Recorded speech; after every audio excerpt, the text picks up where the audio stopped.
실화 가제입니다. 아파트 단지 밖 최촌 마을이란 곳에서 학원을 다니고 있던 어린 저는 그 당시 레인가드라는 온라인 게임에 빠져 있어서 학원을 빼먹기 일쑤였습니다. 그날도 집에서 게임을 하며 학원을 땡땡이 칠 궁리를 하고 있을 때 일터에 나가셨던 어머니가 집에서 전화를 하셔서 저에게 호통을 치시며 학원을 가라고 말씀하셨습니다. 저는 어머니가 집에 돌아오셨을 때 후환이 두려워 일단 집을 나서긴 했지만 학원에 여전히 가기 싫었습니다.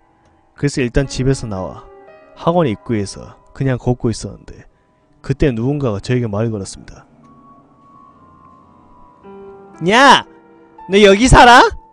말소리가 난 곳으로 돌아보니 거기에 약간 통통하고 갈색 뿔대의 안경을 쓴 제 또래의 남자아이가 있었습니다. 아니, 나는 여기 학원 다녀. 이 건물 3층이야. 그 아이에게 그렇게 대꾸를 하고 전 또 학원을 가기 싫은 마음에 걷는 것을 멈추고 땅바닥에 주저앉아 공벌레를 잡으려 바닥에 돌을 뒤적거리고 있었습니다. 그때 제 뒤통수에서 그 아이의 말이 들렸습니다. 너 뭐 잡는 거 좋아해? 나랑 가지 잡으러 갈래? 마침 학원 가기 싫었던 저는 그 아이의 말에 너무도 반가워서 그래! 우리 빨리 가자! 하며 그 아이를 쫓아갔습니다. 그 아이는 최촌마을 뒤편의 산을 올라가더니 성림 스포츠센터 건물을 지나 인창초등학교 쪽의 산을 오르고 점점 더 사람의 인적이 없는 외진 곳으로 갔습니다. 저는 처음 본 아이에게 얕보이고 싶지 않아서 힘들다는 소리 하나 없이 혼자 낑낑대며 따라갔습니다. 그렇게 1시간여를 더 넘게 따라갔을까요? 제 얄팍한 자존심은 한여름에 뗏볕과 굳은 돌길에 서서히 무너지고 설상가상으로 신고 있던 신발이 샌들이라 발가락이 너무 아파 그 아이에게 짜증과 투정을 부렸습니다. 야! 어디까지 가야 가재가 있는데! 가재 잡으러 가자며! 그러자 그 아이는 희죽 웃으며 손가락으로 저 멀리 있는 조그마한 빌라를 가리켰습니다. 저기 개나리 아파트거든? 저기 지나면 57사단이란 곳이 나오는데 거기서만 가재가 살아. 그 말에 저는 고개를 끄덕이며 알았어. 가재 얻기만 해봐. 하고는 다시 그 아이의 등 뒤만 쫓아갔습니다. 그렇게 다시 40분에서 1시간 정도 걷자 정말로 산속 깊숙한 곳에서 조그마한 계곡을 발견했는데 그 계곡에서 흘러나온 맑은 물이 작은 소를 이루며 흐르고 있었습니다. 거기엔 정말로 제 손바닥만한 가재들이 이리저리 돌아다니고 있었습니다. 잡아! 정말이지? 이제 잡으면 돼!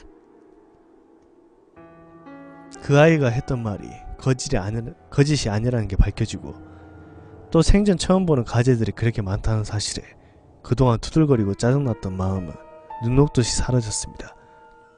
이제 가재를 잡기만 하면 되는 건데 가재들이 정말로 재빨라서 전 겨우 한 마리를 잡았습니다. 제가 실망한 표정을 짓자 같이 갔던 아이가 말했습니다. 너 되게 못 잡는다! 저 밑에 내려가면 여기 물 쓰는 우물이 하나 있는데 거기서 내가 잡아줄게. 저는 가재를 잡을 생각에 좋아라 하며 그 우물로 갔습니다. 그 우물은 특이하게 우물벽과 땅바닥이 맞닿아있는 곳에 작고 네모난 구멍이 뚫려져 있었고 거기서는 쉴 새 없이 물이 졸졸졸 흐르고 있었습니다. 그 아이는 자신의 옷이 젖는 곳에 아랑곳도 없이 땅바닥에 착 달라붙어서 손을 구멍으로 놓고는 무언가를 움켜쥐는 신용을 했습니다. 아 정말 안 잡히네. 다 있긴 했는데 아 진짜 지금 가재를 잡은거요? 여기 가재가 있어? 저는 그 아이가 하는 걸 가만히 보며 물었습니다. 그러자 그 아이가 있긴 있는데 자꾸 손 밖으로 도망간다. 네가 우물 안에 들어가서 가재 좀 몰아다 줘 라고 했습니다. 저는 신나서 응 알았어 하고는 우물벽을 기어올랐습니다. 그리고 그 안을 향해 발을 내딛려는 순간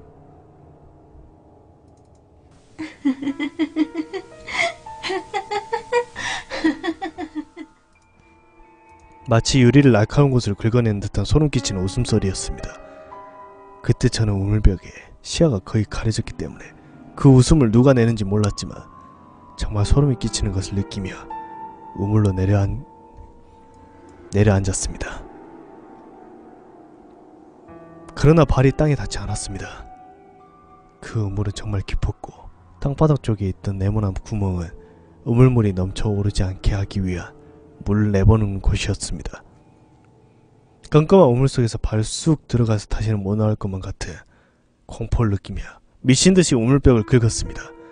발로도 계속 우물벽을 차고 입과 코가 물 밖으로 나올 때마다 숨을 쉬고 그 아이를 미친듯이 불렀습니다. 야! 야! 그러나 그 아이는 대답이 없었습니다. 그때까지 살아온 짧은 인생에서도 가장 후회되는 순간들만 머릿속을 스치며 정신을 잃는 순간에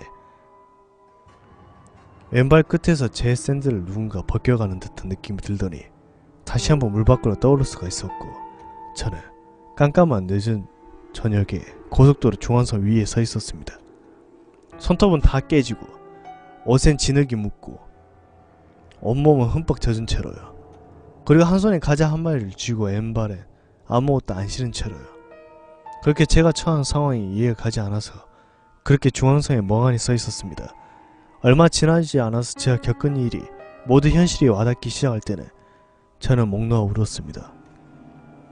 방금 물에 빠져 죽을 뻔했는데 이젠 난데없이 차들만이 쌩쌩 지나다니고 분명히 한낮의 땡볕이었는데 지금은 깜깜한 밤이고 어떻게 고속도로 지나시는 분들 중에 저와 제 부모님을 아시는 분이 계셔서 제 부모님께 연락이 갔습니다. 중앙선 가운데 하염없이 울다가 저를 발견하신 부모님의 차를 타고 전 밤 11시에 집에 돌아올 수 있었습니다. 집에 돌아오는 길에 부모님은 아무 말도 없이 차를 운전하셨습니다. 그러다 집에 돌아가는 길에 제 57사단이라는 이정표가 보였습니다. 저는 너무 울어서 끄끄거리는 목소리로 그 이정표를 보고서는 엄마, 나 저기 어떤 애랑 갔었다. 가서 가재 잡아왔어. 봐봐. 하고는 한 손에 꼭 쥐인 가재를 보여드렸습니다. 가재는 아직 잘 살아 있었습니다. 내 말을 들은 어머니는 한참 동안 가재를 들여다보시더니 더욱 굳은 표정으로 아무 말도 하지 않으셨습니다. 그리고 집에서도 부모님 저 혼내시지 않으셨습니다. 전 단순히 학원 빠진 것으로 혼나지 않아서 약간의 기분이 좋아졌습니다. 나중에 부모님께 그 일을 말씀드렸더니 그 일이 있었던 일주일 전에 최촌마을에 사는 한 아이가 가재를 잡으러 갔다가 그 우물에 빠져 죽었다고 합니다. 최촌마을에 살던 부모님 친구분이 제가 학원에 가지 않고 어디론가 가는 걸 보셨고 저는 계속 입으로 가재, 가재, 가재, 가재 라고 중얼거리고 있었다고 합니다. 아마 우물에 빠져 죽던 아이는 저를 우물에서 죽지 않게 막아준 그 어떤 것이고 저에게 가재를 잡으러 가자는 그 아이는 우물로 아이를 깨어 죽이는 사악한 것이 아니었을까요? 전 제가 살아날 수 있었던 이유를 그렇게 생각해 봅니다.